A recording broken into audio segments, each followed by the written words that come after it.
लाड़काना से अपडेट करेंगे district reporter Sultan Ahmed Sethar की रिपोर्ट के मुताबिक लाड़काना के government girls primary school Shahbad की जानिब से स्कूल में सकाफती दिन मनाया गया, जिसमें शागिर्दों की बड़ी तादाद ने शिरकत की। तकरीब के दौरान स्कूल के शागिर्दों की जानिब से कौमी गीतों पर रक्स, तकरीर और टैबलोस पेश किए गए।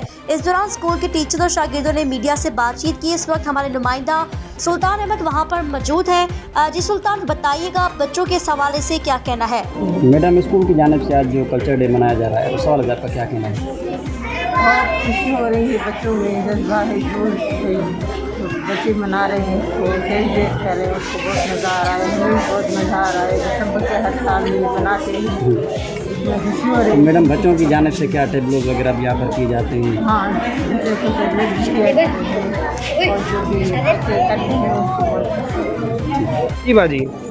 अच्छा, ये जो हम दिन मना रहे हैं बच्चों को अवेयर करने के लिए मना रहे हैं, ताकि उनको पता चले कि हमारी सकाफत क्या है, हमारे ट्रेडिशनल जो हैं सारी जो रस्मात हैं वो क्या हैं। इस प्रोग्राम में हम जो है मिलकर सारे असातिज़ा जो हैं वो फंडिंग करते हैं और बच्चों को अवेयर करने के लिए उनको सारा ये दिन बना के उनको बताते हैं, अवेयर करते हैं कि हमारी सकाफत क्या है। सारे क्लासेस जो है मिलकर तकारीर का मुकाबला होता है इनमें, और प्लस में क्या है लॉक रेक्स होते हैं और बस यही होते हैं खाके टेबलों। जी सर, आज जो आपने ये प्रोग्राम स्कूल में हुआ है इसको आपको कैसे लग रहा है, कैसे हो? जी, आज हमें बहुत खुशी हो रही है इसी वजह से कि हम यहाँ पर सकाफती डे जो है वो सेलिब्रेशन कर रहे हैं और हर साल जो है वो